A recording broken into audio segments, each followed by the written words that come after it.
Hello and welcome to Euro Football Daily, where today we're scouring Europe for some of the unsung heroes of the season. Let's go. Pierre Kalulu. With Milan and Inter going toe-to-toe for the Italian title and Juve stuck in the doldrums, Serie A feels fresh this season.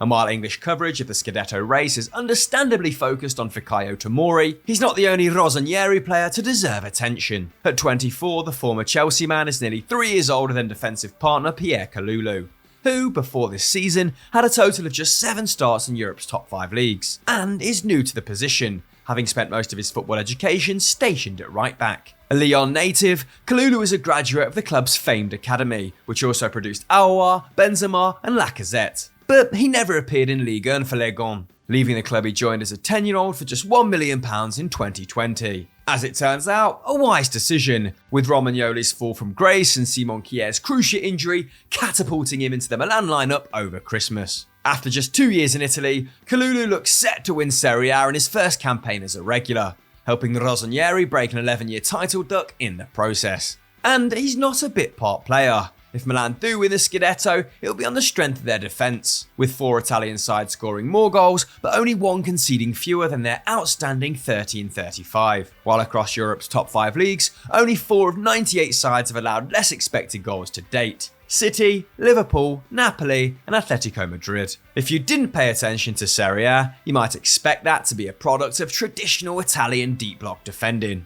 which would have been an understandable tactic given the club's lack of experience at the back. But Milan are actually highly aggressive, pushing up the field to press and often leaving their centre-halves a ton of space to cover. In domestic play, only Genoa make more pressures per game than Milan, and nobody closes down opponents more often in the middle or final thirds. And to show how this setup affects the centre-backs, you only have to compare Milan's defenders to Atletico Madrid's, with Savic and Hermoso, Simeone's most used pairing, averaging 3 tackles and interceptions a game, while Kalulu and Tomori rack up 5 apiece. That means Milan are always 1 mistake away from conceding, but fortunately for them, those mistakes have been vanishingly rare. Kalulu is yet to make an error leading to a shot for the opposition, and while Tomori completes an amazing 57% of the tackles he attempts, about the same level as Aymeric Laporte, Kalulu leads the squad by this metric, walking away with the ball an insane 77% of the time, not far off Virgil van Dijk's 81% and the best in Serie A, while giving away just under 1 foul each match.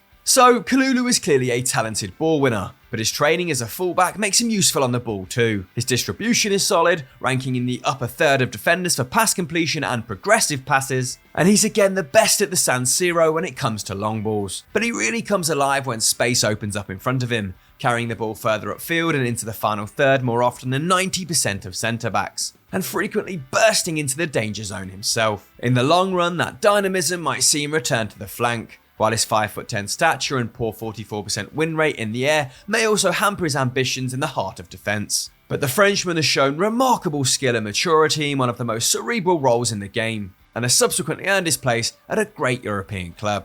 Put simply, he deserves to see his performances rewarded with silverware. Benjamin Bourigeaud.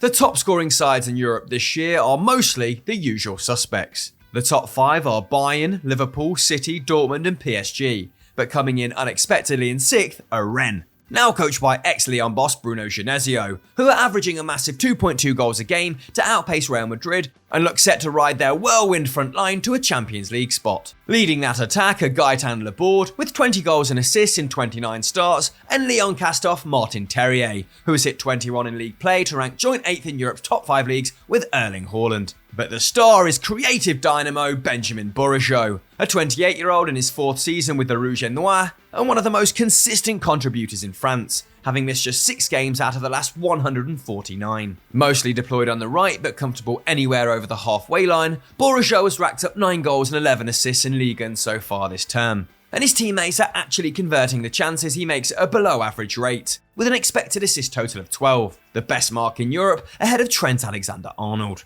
In fact, nobody in the top 5 leagues has created more chances across 2021-22 than Bourigeaud at 3.4 per 90. And when he isn't providing goal-scoring opportunities for his teammates, he's moving others into a position to do so, ranking 3rd in Europe for passes into the penalty area, with only João Cancelo and Bruno Fernandes ahead of him for this metric. Even dropping into a deeper position, his vision still presents danger for the opposition, placing in the top 3% of all forwards and midfielders for progressive passes each match on 5.9. If he was in the Prem, that would put him alongside Reece James, Kevin de Bruyne and Rodri. And let's not forget, the attackers he's finding aren't stars like Foden or Havertz, they're journeymen. Combined with his own nose for goal, those key pass numbers mean that Bourigeaud has averaged over 0.5 expected goals and assists per 90 this campaign, making him as productive as Jarrod Bowen or Mason Mount, and more decisive than Bukayo Saka or Bruno Fernandes. But Rennes aren't just a good attacking team, and Bourigeaud isn't just a forward. With 36 goals allowed in 35 games, only 3 French sides can boast a tighter defence, and only Monaco and PSG press higher, with Rennes' 42 pressures in the final third each game, more than every Premier League side except Brighton and Liverpool.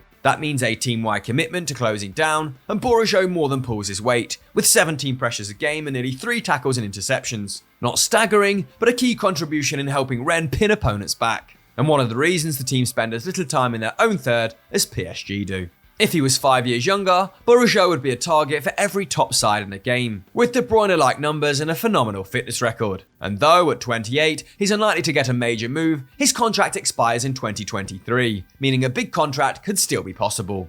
Any ambitious club should be taking a hard look, and Leicester, Wolves and Roma are all linked already. Bourigeaud's reputation is due the upgrade.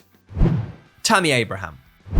There were plenty of candidates for the last spot on our list. Dani Parejo helped Villarreal to a Champions League semi-final, Domenico Berardi has bagged over 20 goal involvements for a 3rd year running, and Moussa Diaby has blossomed into a superstar for Bayer Leverkusen. But here at EFD, we never miss a chance to say we told you so. So, we're highlighting Tammy Abraham, whose goals have carried Roma to 5th at the time of writing and the final of the Europa Conference League. Deemed a flop at Swansea and upgradable at Chelsea, Abraham's switch to Serie A seemed a wise move, taking him away from the spotlight of his homeland, while the Giallorossi paid £36 million for a promising striker who was just arriving at his 24th birthday, often a time when forwards make a major leap in their development. But that's not quite what's happened. Though Abraham has been sensational, breaking Gabriel Batistuta's record of 21 goals in a debut season for Roma, and currently sitting on 25 in all competitions, it's less a huge improvement than a continuation of the Englishman's consistently excellent performances, with his tally of 0.67 expected goals and assists per 90 this term,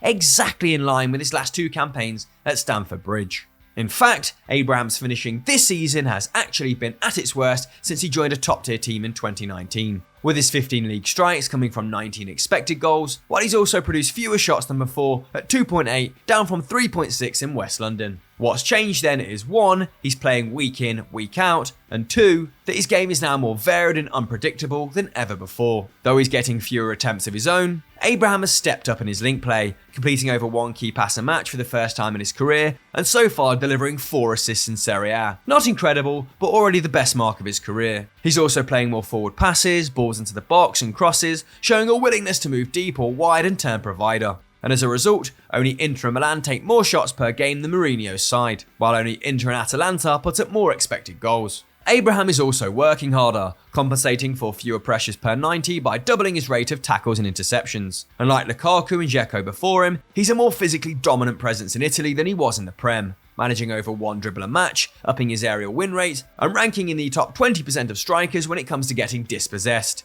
Perhaps explaining why sides looking for a good back-to-goal forward, like Arsenal and Manchester United, have been linked with the ex-Blues man. In a hugely inflated striker market where unproven talents in minor leagues are rated at over £50 million, Abraham is a rare thing. An intelligent, experienced and athletically gifted centre-forward who seems to lack the buzz his quality deserves. We'd bet any money that he'll return to the Prem before long, but in the meantime, he's crafting a stellar reputation in the Eternal City.